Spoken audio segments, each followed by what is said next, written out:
this time, we will just go around with our brothers and sisters in Christ. So let's just one year pray for one another. What a mighty God we serve! What a mighty God we serve! Angels bow before Him, heaven and earth adore Him.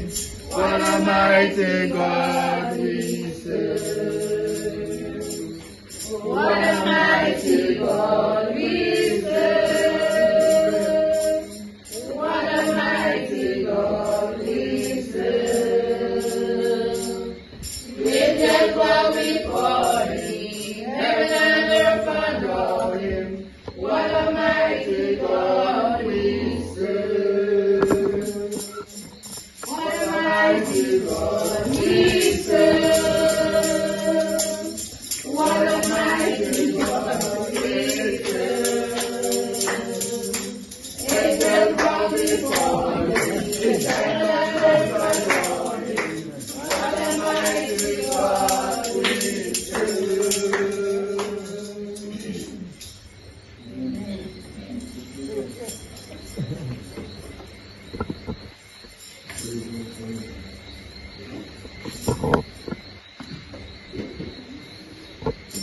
And now we have the scripture reading, and shall we stand for the scripture reading? Scripture reading is taken from John 16 to 33. John chapter 16 to 33. Your sorrows will put into joy. A little while, you will see me no longer. In a little while, you will see me again.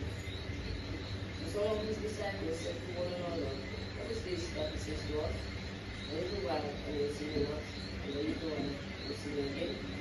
And because I am going to the Father, so you would say, what does it mean by a little while? Why do not? We do not know what he's talking about. Jesus knew that he wanted to ask him. He said to them, is this what you are asking yourselves? And what I meant by saying a little while, and you'll see me not. And a little while, I'll see me again. Truly, truly, I say to you, you will weep and lament, and the world will rejoice. You will be sorrowful, but the sorrow will turn into joy. When a woman is giving birth, she has sorrow because her hour has come.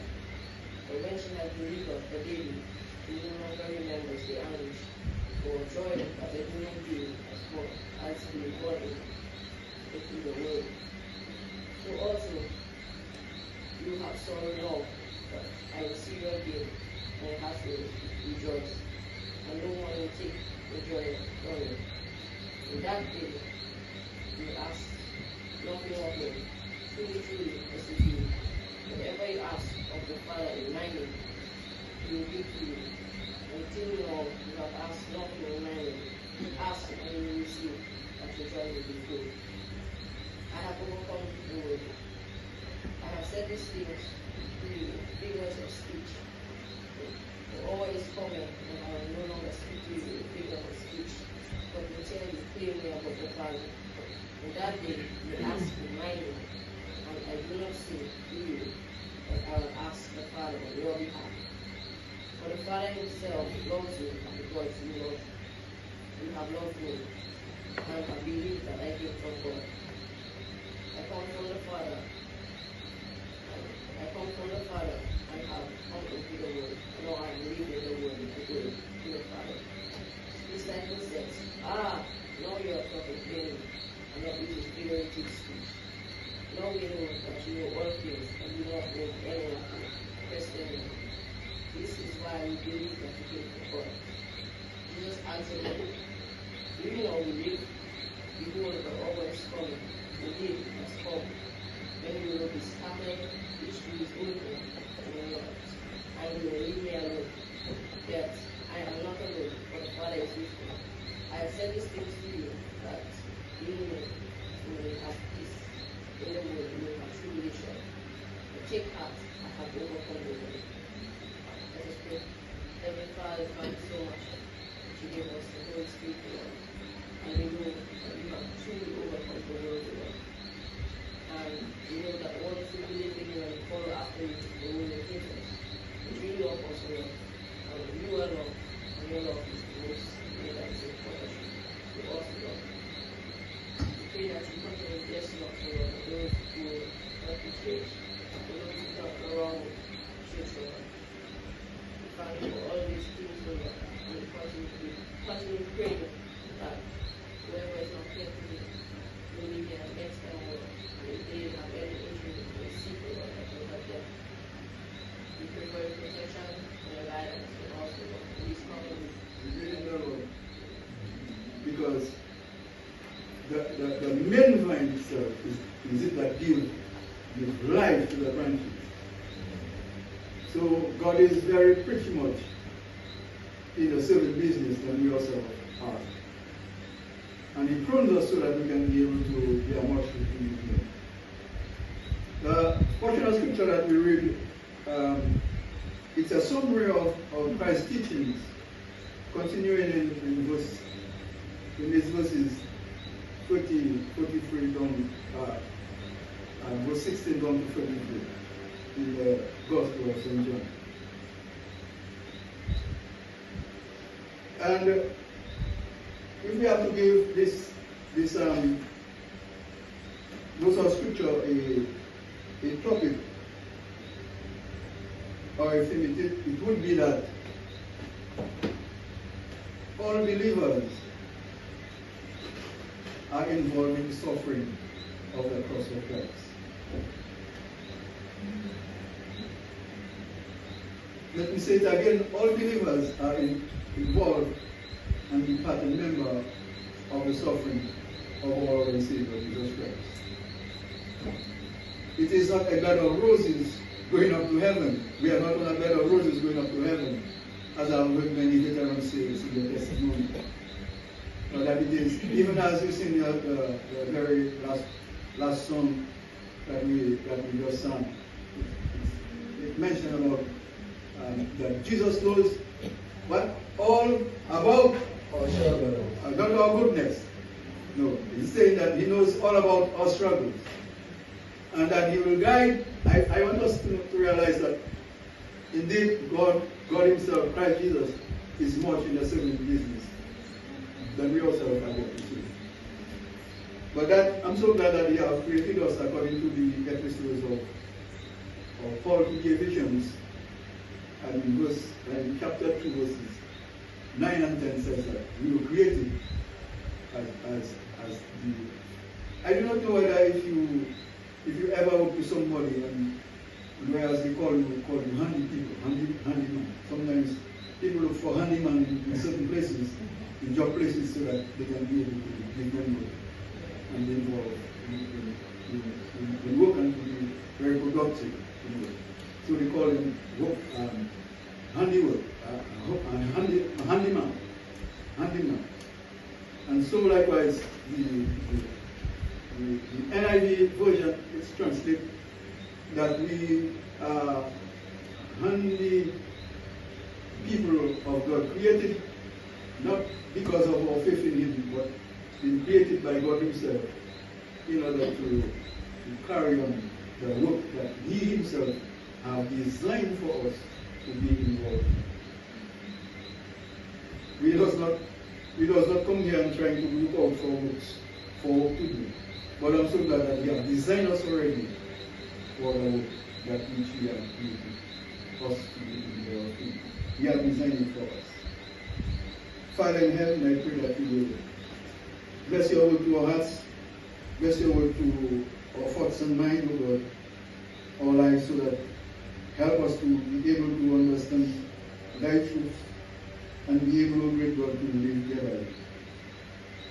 Through Your Spirit working in us and empowering us, Almighty Father, to stand up in spite of the situation in which we are in this world. As You have said, You have called us out of this world, You have chosen us to be Yours, and therefore it's not You who chosen ourselves, but You have chosen us to be Yours. And I pray, dear Lord, that you will help us to realize this and that we remain in your custody in order that you can make work us in order to bring glory to your name and to your honor, Lord God. We need you for, we are living in a dying world, and Lord, I believe you need messengers to go there and to be involved in the kingdom work of yours in order to bring others unto you, God. Our parents, our dear ones, our loved ones, our relatives, even Christ Jesus himself says that we should pray for our enemies and to love them and pray for them. So, dear Lord, we just pray that you will give us these abilities so that we can do this work, O Lord, for your glory and for your honor. Use us, I pray. In Jesus' name, Lord God.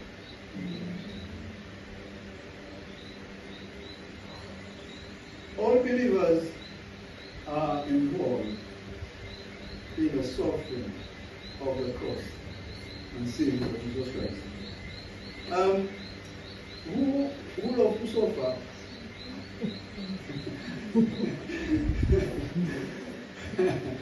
I believe if we have to be real to ourselves, I believe many of us would drop from this question and run away.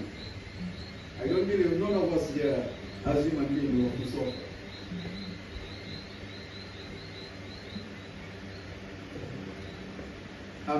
But realize that Jesus Christ is teaching these disciples, these apostles, a very, very important subject here in the scripture that we read.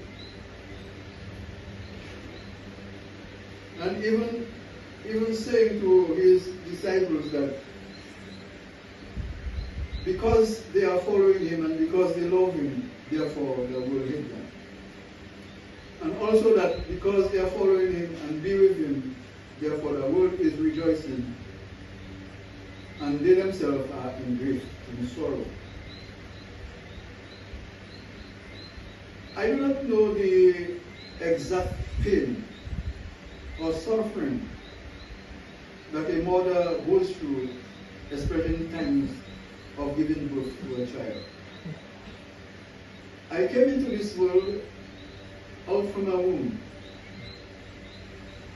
and having no experience of any suffering of a mom in delivering me to birth.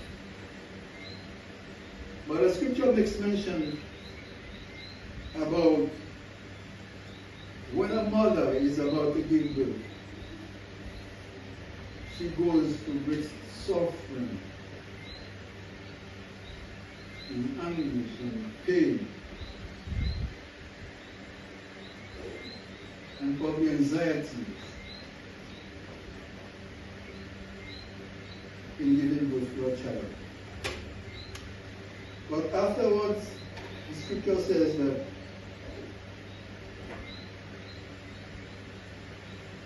immediately while that child is being delivered, he immediately forget about the suffering. And the reason why is because life is given. Someone is being born. A child is being born. Little tutu. Little baby is being born.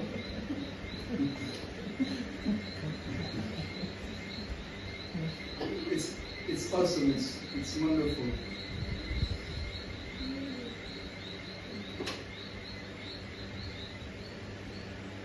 By experience,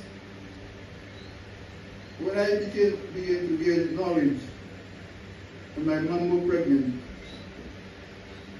and was about to give birth, I would hear she be in a groaning spirit. And said, yes.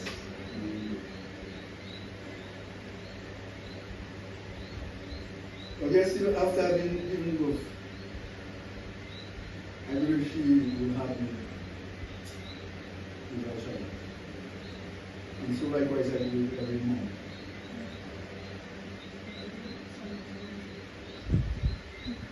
But after, it's painful. Again, after you give birth, to see how your children might be living in all sorts of conflicts and troubles. And bring this in storage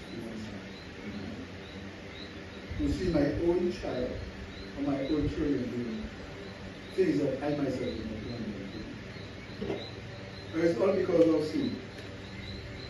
But I thank God this day that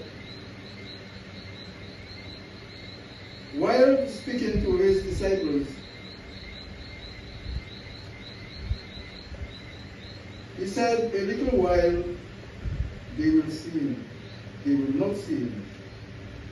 And a little while they will see him again.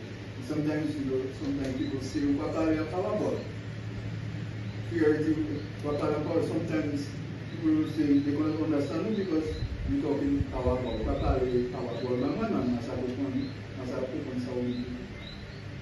so it was with those disciples wanting to know what this all means all about.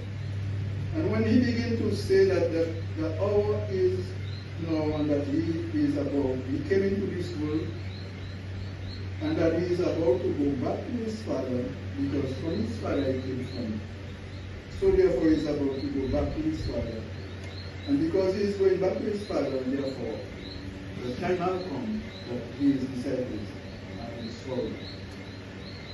But he said to them, but be of good cheer, be of good comfort. Your sorrows or your grief will turn into joy. And here in this congregation, I'm hearing that our testimony that in spite of what we're going through, no matter what the struggle is, as we sing this last song, in Christ Jesus, we have to rejoice. And it's good to give encouragement. Sometimes I do not know what you might be faced at home, or on your way coming to church, or in your position in which you stand, the things you are faced with. That's why we all need the church. We should not have this mentality in us and say that I'm not coming to service, I'm going somewhere else. But that we should have this Spirit of God in our hearts, no life, and say no matter what I feel, as long as I can make it, I'm going to the house of God and join together with others to worship God. Which is far encourages to us than we go by the riverside or by the seashore, and sometimes a big wave come and carry us in the ocean. While I'm on this, I can remember once I was not attending service and I was in a state of probably I'm cold and I'm not going to church. Or in a vaccine condition as probably sometimes you will see.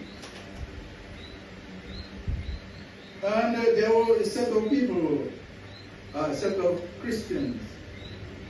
They, on Sunday, they did not go to church, but they went by Abatom. They always used to call that. Many people know down by that side there is Abatom. And Monday used to call Tom.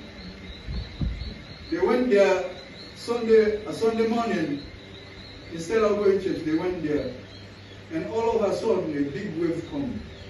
While they were bathing in the pool there, a big wave just came on the rock.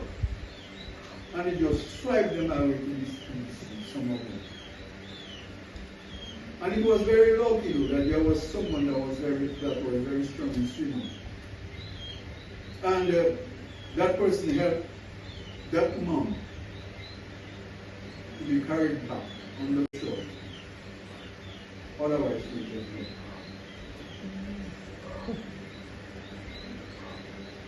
So it's always good to be in the house of God than to be elsewhere, especially when we are called to be gathered in God's name. The scripture says that, do not forsake the assembly of ourselves together as the manner of some have done and have turned away from their faith.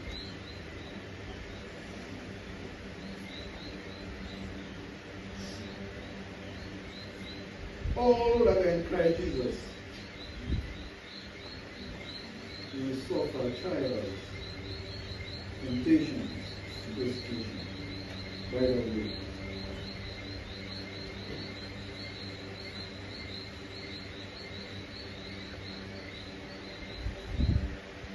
But in spite of all this, I'm so glad that as believers we are well anchored in Christ Jesus. He is our anchor. When a boat came out from elsewhere and come to Dominica on the Port Harbor, and then they let go the anchor, and that boat kind of drift now and no further than where it is anchored. So likewise as believers, Christ is our anchor. And no matter what comes our way, as long as Christ is our anchor, our boat cannot be shifted or drifting away from the Lord. Nothing can separate us from the love of God, which is in Christ Jesus, our Savior. I can remember once we were in evangelistic service in Pilgrim Chapel up there. And the church in full swing, singing praise and glory and honor unto God. And there came a vagabond in the house of God. And wanting to make trouble. He took a songbook from someone, and my big uncle was there. And he hold the book and pull it away from his hand. And he was there wanting to make trouble with us in chapel, also in a quiet place. So our sister Karen is saying that we are living in a world that is uncertain. Trouble will always come our way. Disaster always happens. Conflict always takes place. Even in the family, sometimes for the name of Christ. But Christ has said in his word that he has overcome the world. The world is consist of troublemaking, violence, hostility towards even Christ himself and also towards his church. And here we are, part and member and family of God's kingdom. So it will not be a bed of roses. Sometimes Satan brings thrown into our flesh. But I'm so glad that even Christ himself, God himself answered Paul while he had him thrown in his flesh. The scripture says that he prayed to God 3 times. And in that 3 times, God answered him. He says, my grace is sufficient for you. For my power is being exercised in weakness and being made perfect in weakness.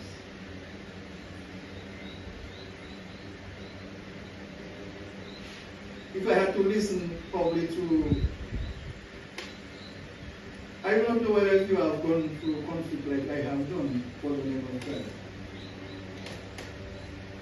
And probably these days, probably people's minds have been enlightened but yet still have troublesome people. And sometimes when you want to serve God, He will want to pull you away from God and want you to remain in the category where they are. Just for you not to serve God. And this is happening every time throughout rung of the clock.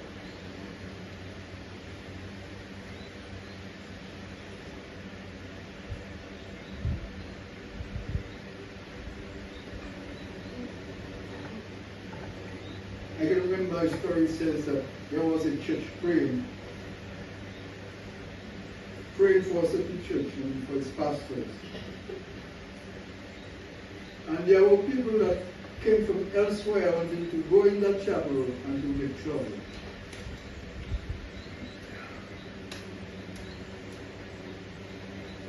But all of a sudden that church was praying. And when they went to make trouble in the church, they could not be able to enter the church. And the prayers of the church protected those believers. It's always good to pray. Christ says that we should pray. Pray and don't stop. Pray without ceasing. Especially in the days in which we are living in. We need to pray and pray that God will be able to open our eyes as believers and ask God to help us so that we can be able to see His way through. And being able to use us and pour His oil of salvation within our hearts and life, the pipe that we should be able to sound the good in the eyes of God, in the ears of God. And being able to make havoc against the kingdom of darkness and to build the kingdom of God within our own life and in the life of others. And I believe that's what the church is all about, and that's what the church is here for. Christ Jesus says that to His disciples, I have overcome the world. Be of good comfort. Be of good courage. I have overcome the world.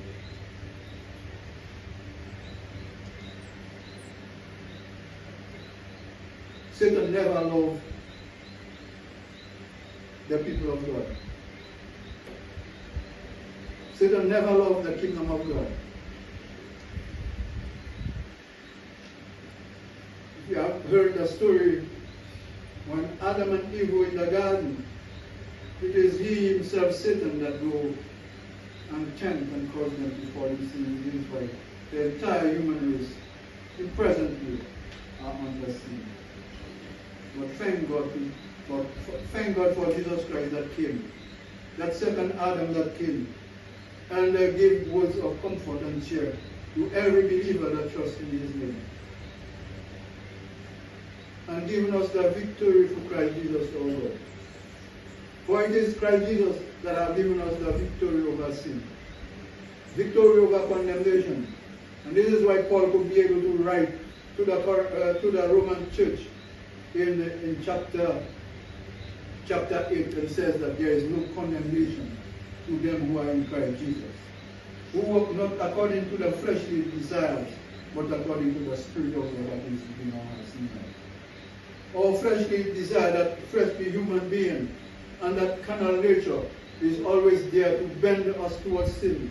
But I'm so glad that it is only Christ Jesus that is able to deliver us one day from this carnal nature. And this is why Paul says, who is able to deliver me? It is Christ Jesus who died and liveth again. And disciples have difficulties in understanding that word. A little while you will see me, and a little while you will see me no more. For I go unto the Father from Him I have come from. And in this verse of Scripture says that I must return to Him. And it is also courageous that I go to the Father in order that the Holy Spirit will come and to indwell your hearts. Thank God for the Spirit of God. In trouble, sometimes in suffering, I'm so glad that as the disciples have played their part already. But it is we that are here today in the kingdom of God, because the kingdom of God is with us. It is we that are here today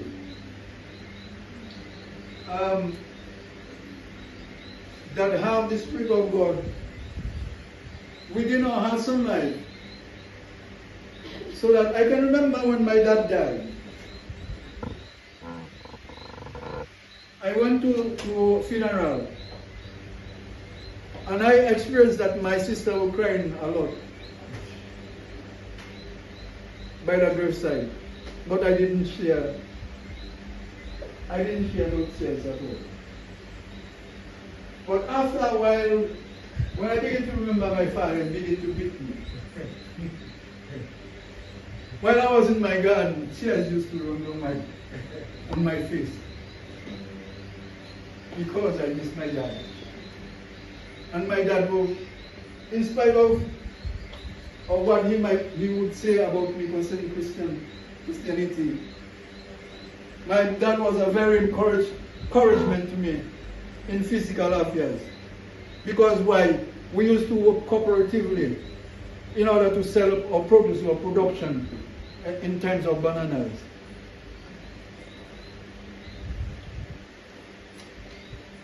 And I used to sell banana. My dad used to sell banana. And collectively we would make load together for Mr. Alan Dale to take to the port for us and sell those. So he was a very, very encouraging to me in physical matters. But sometimes he would tell me words and sometimes break my heart and I cried. And sometimes I would even sometimes answer him. And after answering him, he would take my answer and bring to my mom and complain to my mom, this is what I told him. Of which I will not say here.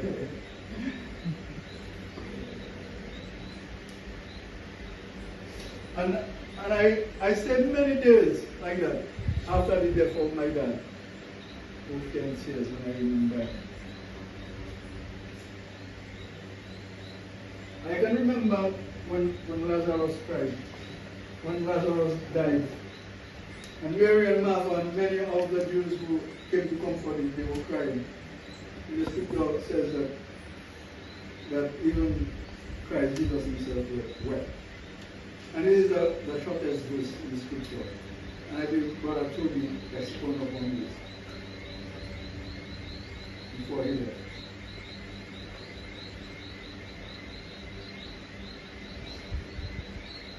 Sometimes it breaks my heart. Sometimes it breaks my heart when I see people do not want to mind the Lord and serve the Lord. And they stay in the congregation and begin to probably out, as I said before, like figure and malfeasing upon one another. It breaks my heart sometimes. And sometimes when this happens, sometimes I pray to God that God will protect His church. And even sometimes if we have to draw these people away far from the church, that church remain quiet.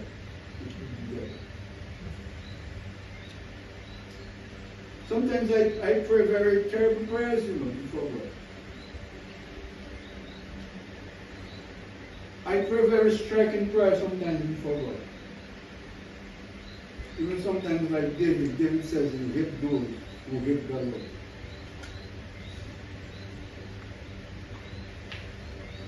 Because Jesus said that we should pray for him, love him, and pray for him. And I'm so glad that the Spirit of God is in our hearts. And sometimes it's hard. It's hard sometimes to pray for our enemies. When God tells us to pray for our enemies.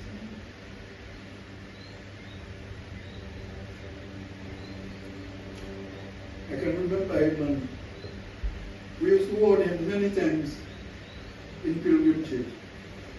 He used to take this chapel and make his abiding place. After locking the chapel, when time for service, when we come, we make the lock open. And it did not take him too long. He went to Guadeloupe. And up to this time, he never returned. Because that church remained at peace.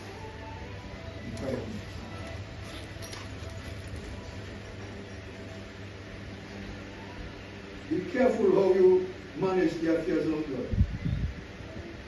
Be careful with what you do with the children of God. Be careful. Always be careful how we talk about the things of God.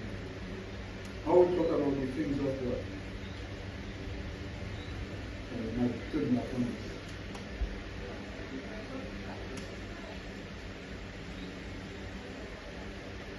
Christ has overcome the world. And today, thanks God that the Spirit of God is in our hearts, that we can be at peace. You can remember in the book of Genesis when God was saying that out of the woman womb would come a root that would crush Satan head. And when Christ died and buried and rose again, he gained victory over the devil. And now I'm so glad that in spite of what the devil may try or do, the church has the victory through Christ Jesus that reigns in the hearts and life of everyone in the church of God. And therefore I'm so glad that the word of God has given us caution on how we ought to deal in Christ Jesus our Lord. Not silver or gold, not precious things in this world, but of holiness and righteousness in the name of our Lord and Savior, Jesus Christ. All things in this world will pass away. The scripture says we come naked into this world, and naked we will return back. Is this the man's word? Is this man's Bible? It is not. It is inspired by God's word. No matter who we are. Probably some of us are saying, it's best I quit Christianity. If you quit, God remains faithful. He cannot deny himself. He remains true forever and ever. And ever. He cannot deny himself. Bless God forever. I have to love you. Christian. It's not a bed. The brother always say in his testimony, Christianity is not a bed of roses going up to heaven. It is trouble. If you want trouble, if you want to see trouble for Christ's name, when you go to church or when you go to certain fetes or certain invitation, begin to talk about Jesus Christ. Go by the rum shop and begin to tell people it's time that they stop drinking rum and put Christ in their hearts and in their life and be saved today. Otherwise they will perish in the kingdom of darkness. You will see trouble that will rise. At this time, let's stand there.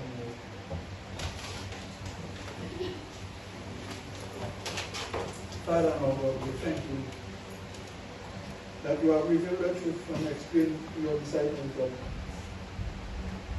you will face the cross and that you will go to your Father and you will come again and they shall see you.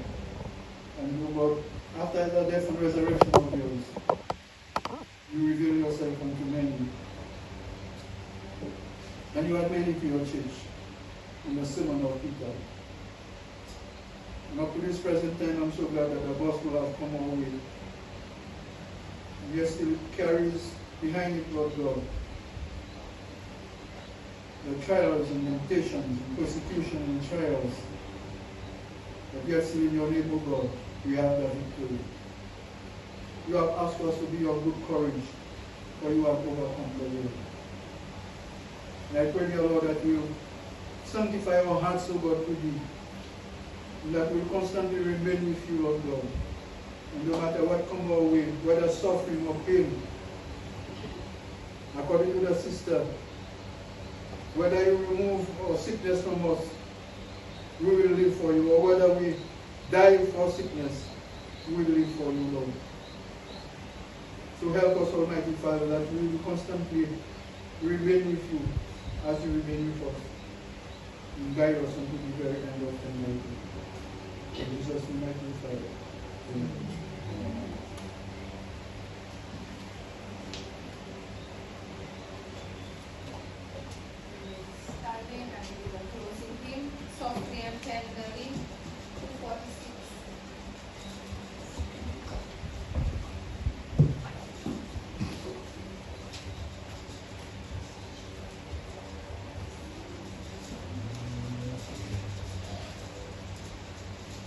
6, softly and tenderly.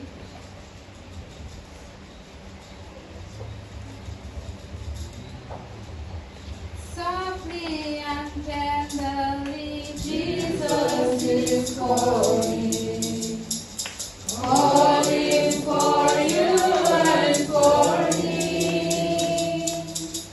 See on the portal, he's waiting and watching, watching for you and for me. Come home, come home. You are weary, come home. Earnestly, tenderly, Jesus is calling, calling all sinners home.